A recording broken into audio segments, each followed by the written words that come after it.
Uma proposta de emenda à Constituição prevê a implantação do orçamento impositivo em substituição ao orçamento autorizativo, que é aquele que vigora nesse momento.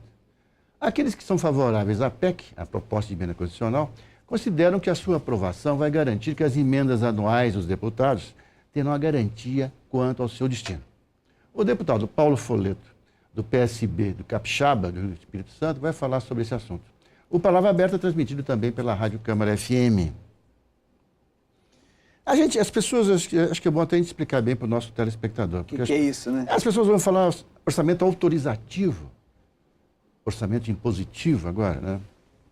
E, deputado, há um comentário que se faz em relação ao orçamento impositivo, é que ele vai beneficiar unicamente aos deputados, que não teriam, digamos assim, não teriam um impacto maior além disso. O senhor concorda com esse raciocínio? Não, de jeito nenhum.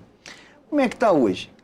Dizem que a gente tem 15 milhões, uma parte... Cada deputado tem direito a 15 milhões... Cada deputado tem 15 milhões. Né? Quando eu cheguei aqui eram 12, individuais. 2 guardados para a saúde. Só para explicar melhor, deputado, pode ser várias emendas que somando não passem de 15 milhões. Exatamente. 2 milhões para saúde básica, saúde primária, atenção básica à saúde, ótimo, né? Precisamos de estruturar cada vez mais isso aí. Normalmente tem sido pago, por quê? Porque a saúde é uma situação de necessidade da população. E o resto a gente não sabe como é que vai ser, né? No meu período aqui são 2 anos, quer dizer, 1 ano só que pagou, em torno de 7,5 milhões de reais pagos para quem está mais próximo ao governo e quem está mais longe, bem menos. E assim, não é desse governo que é assim, é a prática dos governos que é assim. Não há justiça para começar, né? Porque eu ganhei a eleição pelo meu partido, mais aliado ao núcleo central de governo, da presidenta Dilma, e tem companheiros que lutaram tanto quanto eu para serem deputados federais. É justo isso? Então, assim, essa injustiça ela seria corrigida, ok? Por quê? Porque todos teriam o seu orçamento, as suas emendas executadas. Eu gosto muito de trabalhar essa questão da igualdade, porque senão a balança desequilibra. E outra coisa é que dá mais liberdade para os deputados, porque hoje nós estamos muito reféns de um posicionamento pensando se a minha emenda vai ser liberada ou não. Quem está na oposição está ganhando pouco, exerce o seu papel de oposição. Às vezes a base aliada fica um pouco receosa de se posicionar num determinado assunto, numa determinada emenda, numa determinada medida provisória, porque fala assim, se eu não tiver emenda, eu não tenho representativo, não chega no município, eu não tenho voto depois. Então, assim, eu acho que nós iríamos dar liberdade de atuação, de ação, para o exercício da finalidade do parlamentar. Agora, deputado, vamos ver. Uma questão que parece que acontece com uma certa frequência é que, por exemplo, o deputado tem lá suas emendas, beneficiando, obviamente, mas a base. A sua região, a sua base, né? Que é um hospital, é uma Santa Casa ali, é uma escola, reforma de alguma coisa, uma estrada. Agricultura, uma máquina. Bem. E aí, chega num determinado momento do ano e ele fala, minhas emendas não saíram. Né? Lá, a população fala, esse deputado não está conseguindo, né? Não está conseguindo. Tem essa cara. Mas aí, o que acontece? Uma cena que acontece de vez em quando, que a gente ouve as pessoas falarem, aí, deputado, de repente, o governo tem um projeto aqui na Câmara, no Senado, tem um projeto no Congresso, e aquele projeto está meio engasgado. Tá? Aí alguém fala, vamos liberar um pouco as emendas dos deputados, para ver se a máquina fica mais azeitada. Quer dizer, é um jogo de força entre executivo e legislativo. Tá. Não é? Não seria bom isso acabar? Provavelmente sim, claro. Não, eu seria bom isso acabar. Então, é isso que eu estou... me foi perguntado o seguinte, mas, Folleto, não tem esquema? Olha, tem tantos mecanismos de fiscalização nesse país, porque nós temos 2 problemas no país. Já falei isso aqui. A má gestão pública, nós às vezes temos gestão de baixa qualidade e a corrupção. Né? Quando é má gestão, que não é bom, a gente ainda perdoa. Agora, quando é corrupção, não deveria haver perdão. né? Porque é tirar dinheiro público sabendo para onde é que vai, bolso de alguém. Então, assim, isso aí atrapalha muito o desenvolvimento do Brasil. Isso é muito ruim para o Brasil. Então, assim, se a gente não tiver... aí, por causa disso, nós tivemos muitos mecanismos de fiscalização. TCU, TCE, Controladoria, AGU, AGE e por aí vai. É tanto mecanismo de fiscalização que demora para consolidar uma emenda, demora para consolidar um contrato, ainda tem os recursos que são permitidos para quem ganhou ou perdeu a licitação.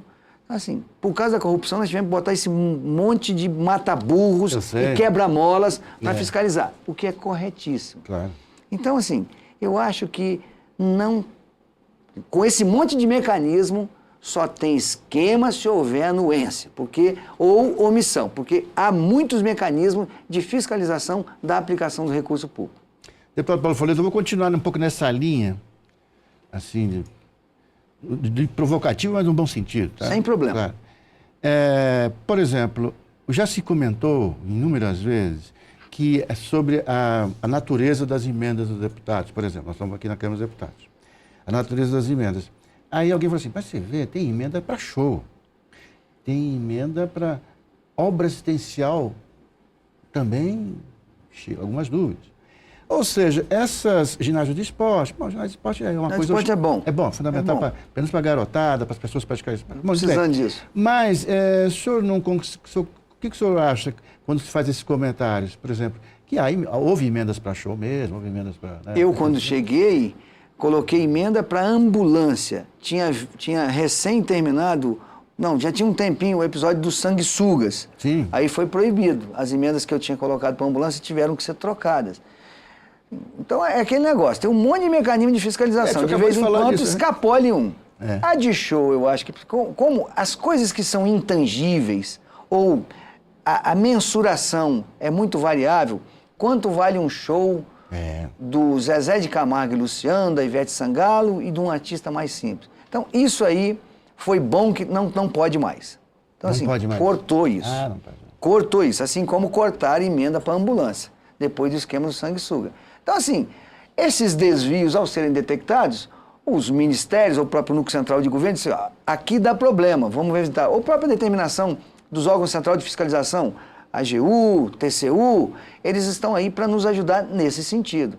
Agora, o que é tangível, o que é mensurável? Um ginásio de esporte. Você sabe, você faz uma ata de registro de preço, você sabe que o custo de uma região norte é mais caro isso do que na região sul. Isso é fácil de fiscalizar. Nós temos excelentes mecanismos de fiscalização. Se forem conduzidos com seriedade, dificilmente haverá processo de corrupção. Normalmente, isso acontece quando há anuência, as coisas são combinadas. Até entre aquelas cartas convite, quando um bota um pouquinho mais, é facílimo de detectar. Então, eu não vejo nenhum problema no orçamento impositivo. Agora, deputado Paulo Folleto, para a gente estar na reta final, para a gente encerrar nossa conversa, a gente ouve falar no orçamento impositivo há um bom tempo, não é de hoje. O senhor acha que é viável a aprovação dessa PEC? Qual é a sua avaliação sobre essa questão? Eu vejo, assim, um ânimo no plenário da Câmara para que isso avance. Né? Nós temos, na figura deste presidente, o presidente Henrique Eduardo Alves, utilizou isso como forma de até angariar votos. Eu sou favorável e vou levar isso adiante. Ela é desde 2006, né? Uhum. É a 565-006. Tem 7 anos que ela está por aí. Então, eu acho que é viável. Acho que os partido da presidente, talvez o PT, se posicione contrário a pedido, mas não vejo muita possibilidade. Sou do PSB, da base aliada. E com muita tranquilidade eu discutiria isso com qualquer liderança partidária, com o núcleo central de governo, explicando da mesma maneira que te expliquei. Vejo o ambiente para essa coisa avançar. Deputado Paulo Folleto, muito obrigado pela sua vinda. Agradeço. Eu que agradeço a possibilidade de estar discutindo um tema tão atual para nós colocarmos em prática no Congresso. Muito obrigado. E obrigado a você que ficou com a gente. Até a próxima.